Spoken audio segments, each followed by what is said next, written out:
दुनिया के सबसे पावरफुल चीज की अगर बात करें तो क्या है? धन, दौलत, रुपया, पैसा या शक्ति? जी नहीं, इसमें से कुछ भी नहीं। सबसे मजबूत चीज है हमारे अपने विचार। विचारों में वो शक्ति है जो असंभव को भी संभव कर सकती है। हम वो हैं जो हमें हमारी सोच और विचारों ने हमें बनाया है। क्या बात है, बिल्कुल सही कहा आपने प्रतिबिंब। इसलिए इस बात का ख्याल रखिए कि आप क्या सोचते हैं। शब्द गौड़ हैं लेकिन विचार दूर तक की यात्रा करते हैं। इसलिए नए विचारों के लिए चिंतन करिए, मनन करिए, सकारात्मक विचारों की ऊर्जा से खुद को भरिए और हर दिन नई सुबह का आगाज कीजिए। हेलो इंडिया, मैं हूं अमृता चौरसिया। हेलो इंडिया, मैं हूं प्रतिबिंब शर्मा।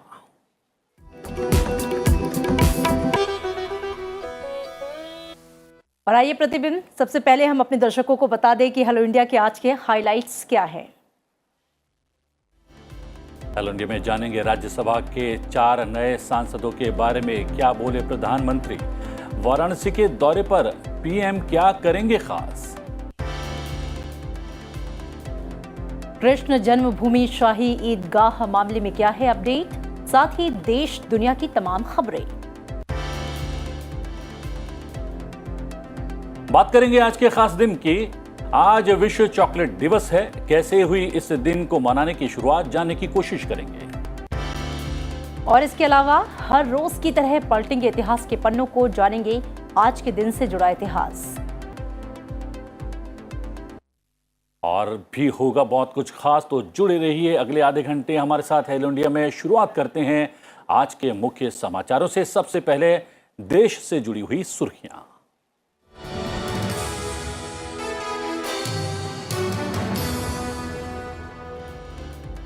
प्रधानमंत्री नरेंद्र मोदी आज अपने संसदीय क्षेत्र वाराणसी के दौरे पर रहेंगे। वहां दोपहर करीब 2 बजे एलटी कॉलेज वाराणसी में अक्षय पात्र मध्याह्न भोजन रसोई घर का उद्घाटन करेंगे। इसमें लगभग 1 लाख छात्रों के लिए मध्याह्न भोजन पकाने की क्षमता है। इसके बाद प्रधानमंत्री अंतर्राष्ट्रीय सहयोग और कन्वेंशन सेंटर रुद्राक्ष का दौरा भी करेंगे और अखिल भारतीय शिक्षा समागम के 3 दिवसीय सम्मेलन का उद्घाटन करेंगे। प्रधानमंत्री शाम को करीब 4 बजे डॉक्टर संपूर्णानंद स्पोर्ट्स स्टेडियम में 1800 करोड़ की लागत से बनी परियोजनाओं का उद्घाटन और शिलान्यास करेंगे। महान एथलीट पीटी उषा, प्रतिष्ठित संगीतकार इलैयाराजा, प्रसिद्ध परोपकारी वीरेंद्र हेगड़े और पटकथा लेखक निर्देशक केवी विजेंद्र प्रसाद को बुधवार को राज्यसभा के लिए मनोनीत किया गया। राज्यसभा के लिए मनोनीत सभी 4 सदस्य दक्षिणी राज्यों से हैं। पीटी उषा केरल से हैं, इलैयाराजा तमिलनाडु से हैं, वीरेंद्र हेगड़े कर्नाटक से हैं और प्रसाद आंध्र प्रदेश से हैं। प्रधानमंत्री ने पीटी उषा को शुभ संदेश देते हुए लिखा। पीटी उषा के लिए प्रधानमंत्री ने ट्वीट में लिखा कि पीटी उषा जी हर भारतीय के लिए एक प्रेरणा है। खेलों में उनकी उपलब्धियों को व्यापक रूप से जाना जाता है, लेकिन पिछले कई वर्षों में नवोदित एथलीट्स का मार्गदर्शन करने के लिए उनका काम उतना ही सराहनीय है। उन्हें राज्यसभा के लिए मनोनीत किए जाने पर बधाई। इलैयाराजा के लिए प्रधानमंत्री ने अपने संदेश में लिखा है कि इलैयाराजा की रचनात्मक प्रतिभा ने पीढ़ी दर पीढ़ी लोगों को मंत्रमुग्ध किया है। उनकी रचनाएं अनेक भावनाओं को खूबसूरती से दर्शाती हैं। उनकी जीवन यात्रा भी उतनी ही प्रेरक है। वो एक विनम्र पृष्ठभूमि से उठे और बहुत कुछ उन्होंने हासिल किया। वीरेंद्र हेगड़े जी के लिए प्रधानमंत्री ने लिखा कि श्री वीरेंद्र हेगड़े जी उत्कृष्ट सामुदायिक सेवा में सबसे आगे हैं। मुझे धर्मस्थल मंदिर में प्रार्थना करने और स्वास्थ्य, शिक्षा और संस्कृति के क्षेत्र में उनके द्वारा किए जा रहे महान कार्यों को देखने का अवसर भी मिला है। वो निश्चित रूप से संसदीय कार्रवाई को समृद्ध करेंगे।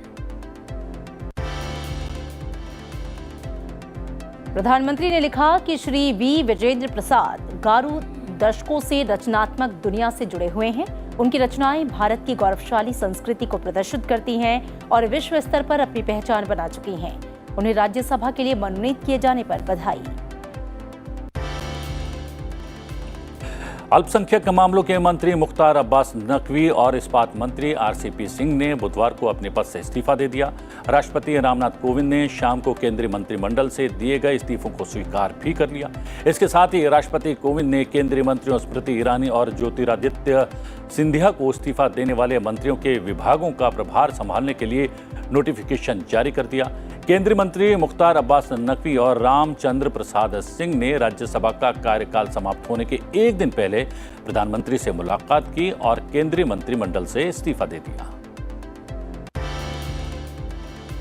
केंद्रीय वाणिज्य एवं उद्योग मंत्री पीयूष गोयल ने बुधवार को प्रधानमंत्री गतिशील राष्ट्रीय योजना के क्रियान्वयन में हुई प्रगति की समीक्षा की। केंद्रीय मंत्री पीयूष गोयल ने कहा कि भारत के मल्टी मॉडल इंफ्रास्ट्रक्चर नेटवर्क की नींव रखने के लिए गतिशक्ति राष्ट्रीय मास्टर प्लान और संस्थागत ढांचा जरूरी है। समीक्षा बैठक में उच्च ग्रेड मल्टी नोडल कनेक्टिविटी प्राप्त करने के लिए इंटीग्रेटेड प्लेटफॉर्म को बेहतर उपयोग करने के तरीकों पर चर्चा हुई। साथ ही भारत के आर्थिक विकास और वैश्विक प्रतिस्पर्धा को और मजबूत करने पर विचार विमर्श किया गया। मध्य प्रदेश में शिवराज सरकार की ओर से मां काली पोस्टर विवाद में एक्शन लिया गया है। टीएमसी की सांसद महुआ मोइत्रा पर भोपाल में एफआईआर दर्ज कराई गई है। महुआ मोइत्रा पर देवी काली को लेकर विवादित और आपत्तिजनक बयान देने का आरोप है। डीजीसीए ने स्पाइस जेट को शो कॉज नोटिस जारी किया है। डीजीसीए ने कहा है कि सुरक्षा मानकों को लेकर पर्याप्त कदम क्यों नहीं उठाए गए। डीजीसीए ने स्पाइस जेट के 3 हफ्ते में इसका जवाब मांगा है। दरअसल पिछले 18 दिनों में स्पाइस जेट के 8 विमानों में तकनीकी खामी आ चुकी है, जिसके कारण सैकड़ों यात्रियों की सुरक्षा को खतरा पैदा हो गया। हालांकि किसी भी घटना में किसी भी यात्री या क्रू मेंबर को कोई चोट नहीं लगी है, लेकिन यात्रियों को भारी असुविधा का सामना करना पड़ा है।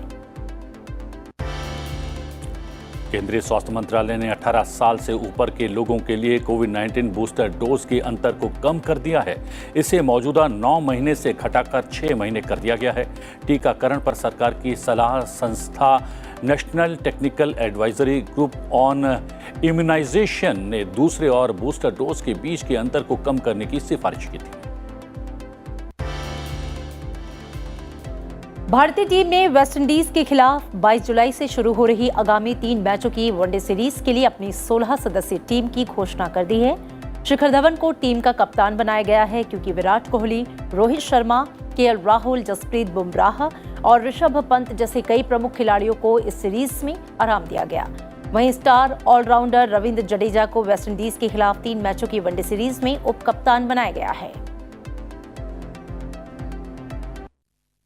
राष्ट्रीय सुर्खियों के बाद आइए अब नजर डाल लेते हैं राज्यवार खबरों पर। श्री कृष्ण जन्मभूमि विवाद याचिका पर आज सुनवाई। कृष्ण जन्मभूमि शाही ईदगाह मामले में दी गई याचिका पर स्वीकृति के बाद पहली सुनवाई होगी। गुरुवार यानी कि आज सिविल जज सीनियर डिवीजन की अदालत में याचिकाकार अपनी दलीलें रखेंगे। कृष्ण जन्मभूमि के 13.37 एकड़ भूमि को अतिक्रमण मुक्त कराने को लेकर ये याचिका दायर की गई। राष्ट्रीय स्वयंसेवक संघ की अखिल भारतीय प्रांत प्रचारक बैठक 7, 8 और 9 जुलाई को झुंझुनू में हो रही है।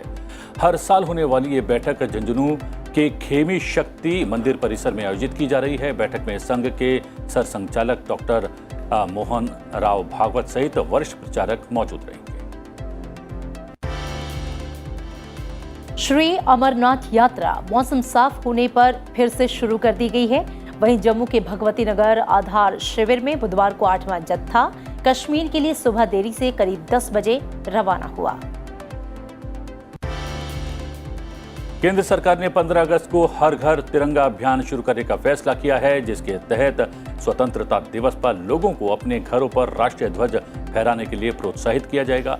इस पर जम्मू कश्मीर के पूर्व मुख्यमंत्री और नेशनल कॉन्फ्रेंस के चीफ फारूक अब्दुल्ला ने विवादित बयान दिया है।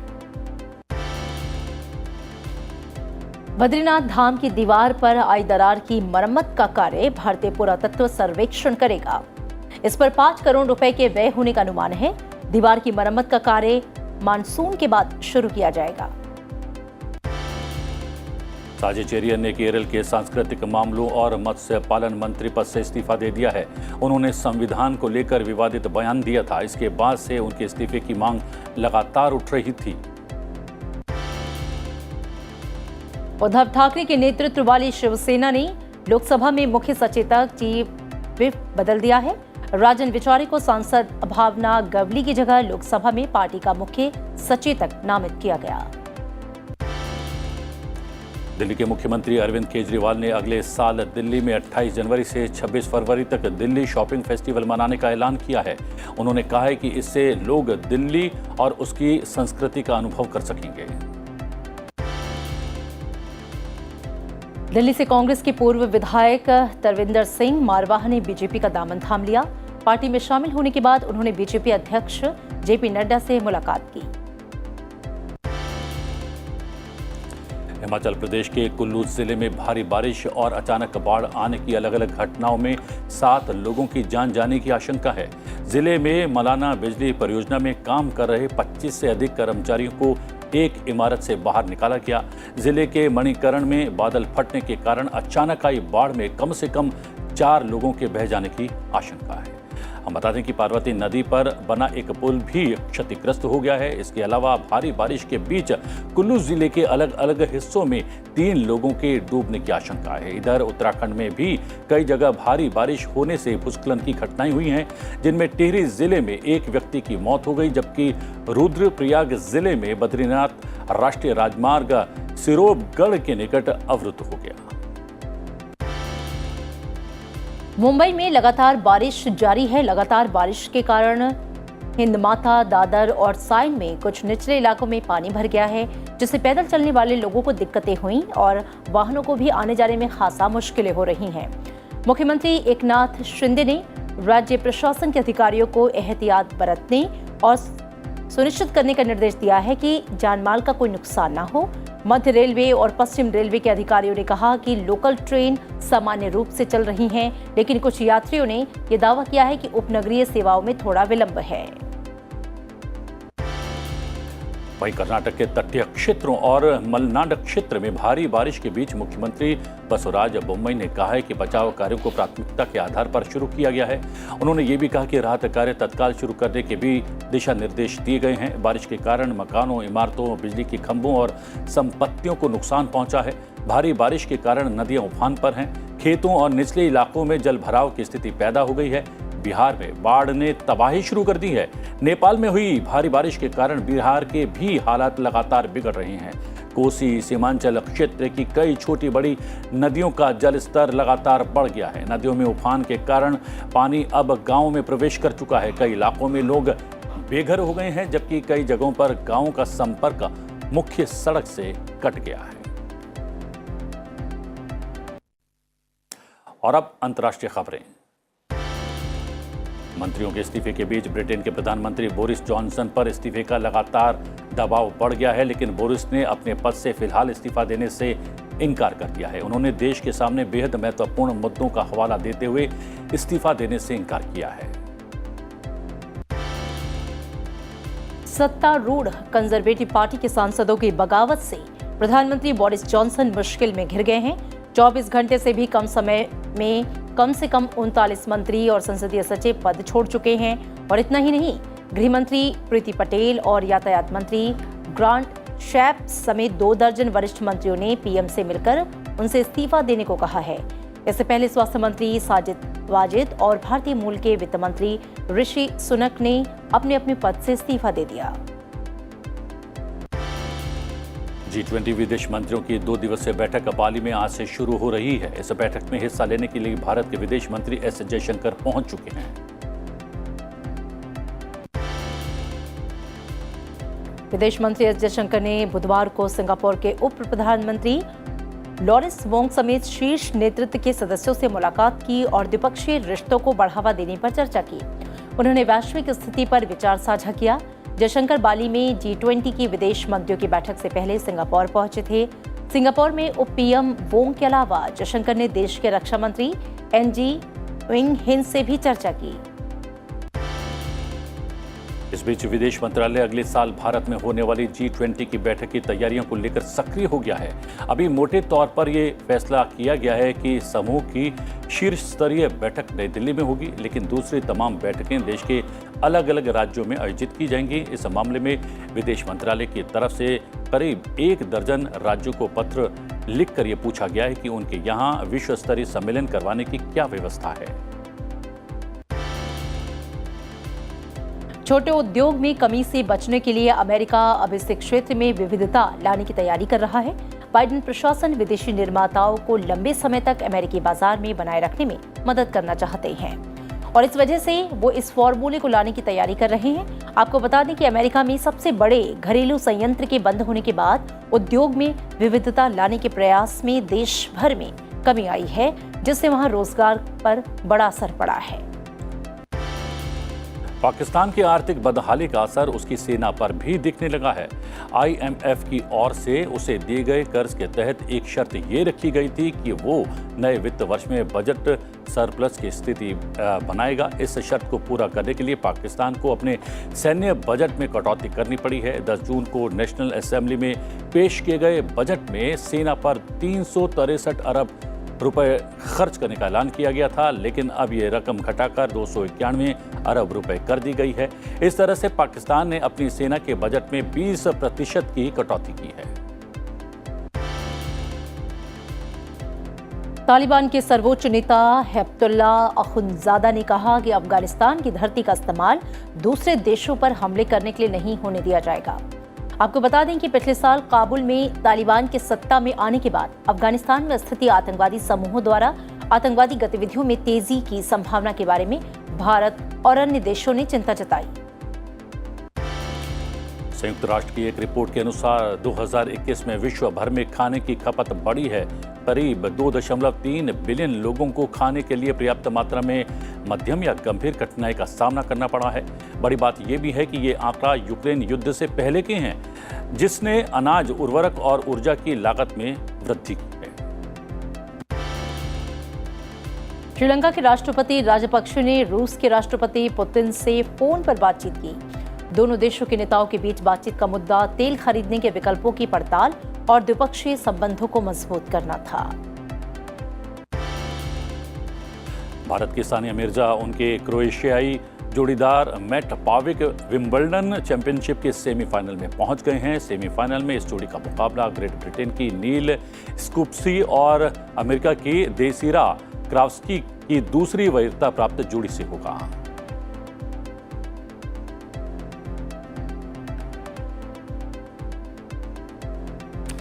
और ये तो थी खबरों की दुनिया। खबरों की दुनिया के अलावा भी दिन भर बहुत सारे कार्यक्रम हैं, बहुत सारी गतिविधियां हैं, तो नजर डाल लेते हैं आज की गतिविधियों पर। बिल्कुल। आज केंद्रीय गृह एवं सहकारिता मंत्री अमित शाह सुबह 11 बजे वीडियो कॉन्फ्रेंसिंग के माध्यम से कश्मीर में स्वामी अमानुजाचार्य की प्रतिमा का अनावरण करेंगे। केंद्रीय आवास और शहरी मामलों के मंत्री हरदीप सिंह पुरी आज दोपहर 2 बजे नई दिल्ली में PM स्वनिधि महोत्सव शुरू करेंगे। और इसके साथ ही कोलंबो सुरक्षा सम्मेलन की 6ठी उपराष्ट्रीय सुरक्षा सलाहकार स्तर की बैठक कोच्चि में होगी। कॉन्क्लेव के सदस्य भारत, मालदीव, मॉरिशस और श्रीलंका में हैं। 2 ऑब्जर्वर्स यानी कि पर्यवेक्षक बांग्लादेश और सेशेल्स में हैं। भारत श्रीलंका महिला टीमों के बीच आज तीसरा वनडे मैच श्रीलंका के पलेखेले इंटरनेशनल क्रिकेट स्टेडियम में सुबह 10 बजे से शुरू होने वाला है। आज स्वास्थ्य और परिवार कल्याण पर स्थायी समिति और सार्वजनिक उपक्रम संबंधी संसदीय समिति की बैठक संसद भवन परिसर में आयोजित की जाएगी। बैठक में समिति सदस्य विभिन्न मुद्दों पर चर्चा करेंगे। और अब समय हो गया है आज के दिन से जुड़े हुए इतिहास को जानने का। जी हाँ, पलटते हैं इतिहास के पन्नों को और जानते हैं कि 7 जुलाई के दिन इतिहास में क्या खास है दर्ज। 7 जुलाई वर्ष 1999 में कैप्टन विक्रम बत्रा शहीद हुए। उन्होंने कारगिल युद्ध में अदम्य वीरता का परिचय दिया था। विक्रम बत्रा उन 21 भारतीय सैनिकों में से एक हैं जिन्हें मरणोपरांत भारत के सर्वोच्च वीरता सम्मान परमवीर चक्र से अलंकृत किया गया। उनका जन्म हिमाचल प्रदेश के पालमपुर जिले में हुआ था। कारगिल युद्ध के दौरान बत्रा और उनके साथी सैनिकों ने तोलोलिंग और हम्प पर कब्जा किया था। उसके बाद इस टुकड़ी का अगला टारगेट था पॉइंट 5140। बत्रा के नेतृत्व में भारतीय जांबाजों ने 19 जून को इस पॉइंट को भी जीत लिया। यहीं से कैप्टन विक्रम बत्रा ने रेडियो पर कमांडिंग ऑफिसर कर्नल वाई के जोशी को संदेश दिया था, ये दिल मांगे मोर, मतलब हमने पॉइंट 5140 को फतेह कर लिया है। 2003 में कारगिल संघर्ष पर आधारित हिंदी फिल्म LOC कारगिल बनी, जिसमें अभिनेता अभिषेक बच्चन ने कैप्टन बत्रा की भूमिका निभाई थी। कारगिल युद्ध के अमर शहीद कैप्टन विक्रम बत्रा को लोकसभा अध्यक्ष ने श्रद्धांजलि दी है। अपने ट्वीट संदेश में उन्होंने कहा है, कारगिल युद्ध के अमर शहीद परमवीर चक्र से सम्मानित कैप्टन विक्रम बत्रा जी के बलिदान दिवस पर विनम्र श्रद्धांजलि। देश की सीमाओं की रक्षा के लिए उनका अतुलनीय शौर्य और समर्पण हमारे वीर जवानों को सदैव प्रेरणा देता रहेगा। बिल्कुल प्रतिबिंब, विक्रम बत्रा की शहादत को या फिर उनके बलिदान को जब हम याद करते हैं तो हमारा जो सीना है वो फक्र से चौड़ा हो जाता है और आज की युवा पीढ़ी के लिए वो एक बहुत बड़ी प्रेरणा है। और आज उनके बलिदान दिवस पर उनको पूरे राष्ट्र का हमारा सलाम। जी, लेकिन इस अवसर पर जो श्रद्धा सुमन अर्पित किए अपने शब्दों के माध्यम से लोकसभा अध्यक्ष ने, मेरे रोंगटे खड़े हो गए हैं। जब भी किसी वीर की शहादत की बात आती है तो हमारा सीना जो है गौरव से चौड़ा तो हो ही जाता है, साथ ही साथ हमें ये याद दिलाता है कि हमें सदैव अपने देश की रक्षा के लिए तत्पर रहना चाहिए। जी बिल्कुल। और चलिए अब आगे बढ़ते हैं अपने कार्यक्रम में। प्रतिबिंब, कई बार ऐसा होता है कि हमें लाइफस्टाइल चल रही है, खाना पीना खा रहे हैं, लेकिन कई बार कुछ मीठा खाने की क्रेविंग होती है कि कुछ मीठा खाना है। और जब ऐसी बात आती है तो कई बार मिठाई के अलावा एक और चीज़ है। कुछ मीठा खिलाने वाली हो आज? नहीं, मैं ज़रूर खिला सकती हूँ क्योंकि आज एक स्पेशल डे है। लेकिन जब मीठा खाने की बात होती है, मिठाई के अलावा एक और चीज़ है जिसके लिए बड़े बूढ़े और ख़ासकर बच्चे बहुत ज़्यादा जो है उसके लिए उत्सुक रहते हैं। बताइए आप वो क्या चीज़ है? बड़े बूढ़े तकरीबन तमाम लोग जो हैं चॉकलेट बेहद पसंद करते हैं। शायद चॉकलेट से जुड़ी कोई बात है। जी हाँ, क्योंकि आज विश्व चॉकलेट दिवस है। हमारी जिंदगी जो है वो छोटी छोटी खुशियों पर निर्भर है। दरअसल आपके लिए ज़रूरी है कि आप उन्हें पहचानिए, उन्हें सेलिब्रेट करिए। और जब उन्हें सेलिब्रेट करने की बात आती है तो चॉकलेट ज़रूर सामने होती है। जी हाँ, आज चॉकलेट दिवस है, जैसा कि अमृता ने बताया है। चॉकलेट किसे पसंद नहीं है। और हम ये बता दें कि चॉकलेट दिवस कब से कहाँ से मनाया जाना शुरू किया, उसकी तारीख आज ही है, यानी कि 7 जुलाई दुनिया भर में इसे विश्व चॉकलेट दिवस के रूप में मनाया जाता है।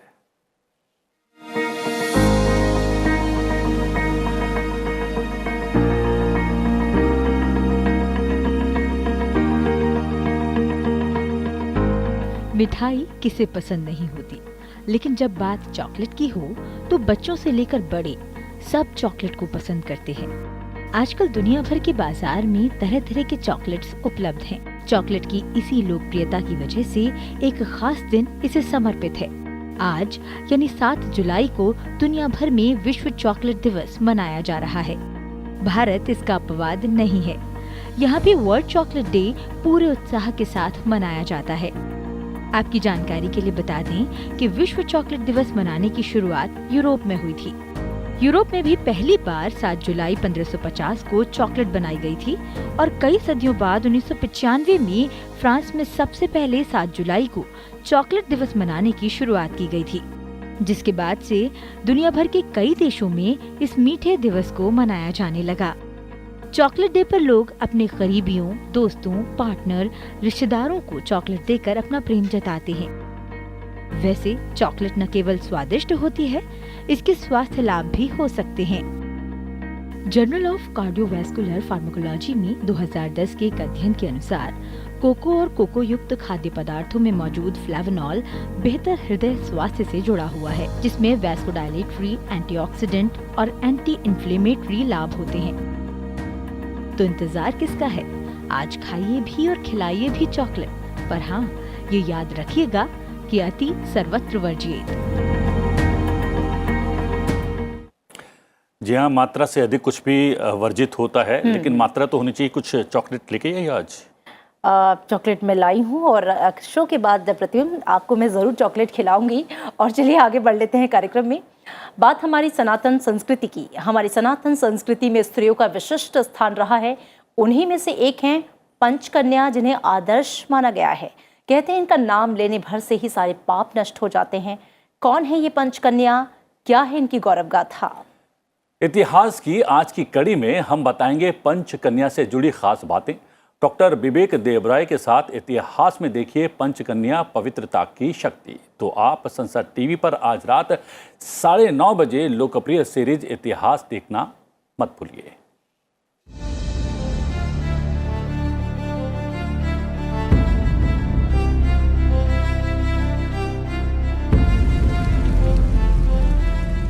We will talk about Panchakanya or Panchasati.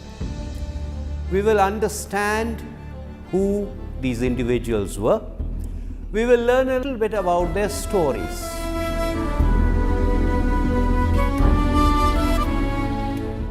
Whether Ahalya's punishment was fair? Of course it was not.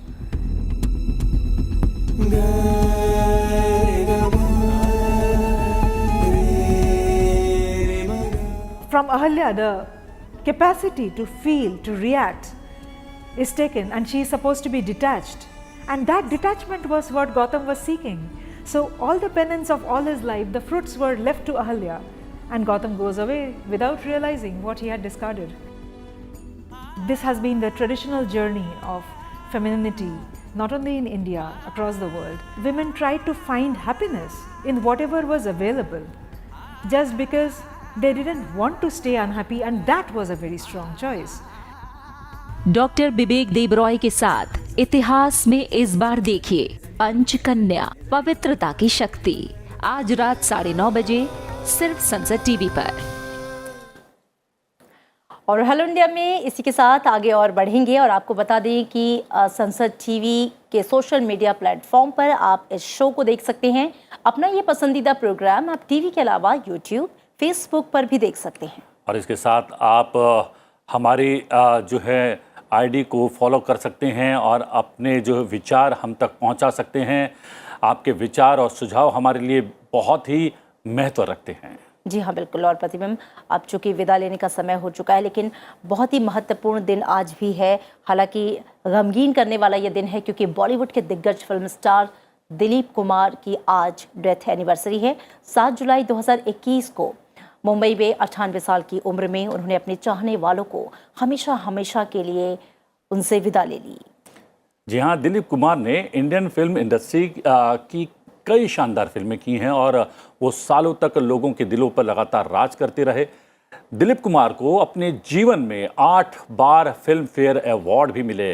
कम ही लोग जानते हैं कि दिलीप कुमार एक बेहतरीन सिंगर भी थे, लेकिन उन्हें सिर्फ एक फिल्म में मौका मिला गाना गाने का। उस फिल्म का नाम था मुसाफिर, जो 1957 में रिलीज हुई थी। जी हाँ, बिल्कुल। Tragedy king Dilip Kumar cinema के जितने बड़े सितारे थे, निजी जिंदगी में भी वो एक बेहतरीन इंसान थे। तो आज चलते चलते हम आपके लिए लाए हैं दिलीप कुमार के ऐसे सदाबहार गाने जो हमेशा दिलीप कुमार की यादों को ताज़ा रखेंगे। जी हाँ, आप देखिए ये तस्वीरें, ये गाने, और मुझे और अमृत को दीजिए आज्ञा। नमस्कार। नमस्कार। ये देश है वीर जवानों का, अलबेलों का, मस्तानों का, इस देश का यारो, इस देश का यारो क्या कहना, ये देश है दुनिया का गहना। उड़े जब जब जुल्फें तेरी, उड़े जब जब जुल्फें तेरी,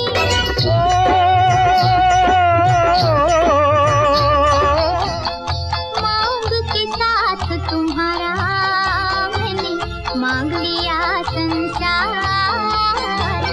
हमें डर है हम खो न जाए कहीं, सारे शहर में आप सा कोई नहीं, कोई नहीं। यहाँ चौड़ी छाती वीरों की, यहाँ भोली शक्लें हीरों की, यहाँ गाते हैं रांझे। कोई नहीं, कोई नहीं, कोई नहीं। पेड़ों पे बहारे झूलों की, राहों में कतारे फूलों की, यहाँ हंसता है सावन। यहाँ हंसता है सावन बालों में, खिलती है कलियां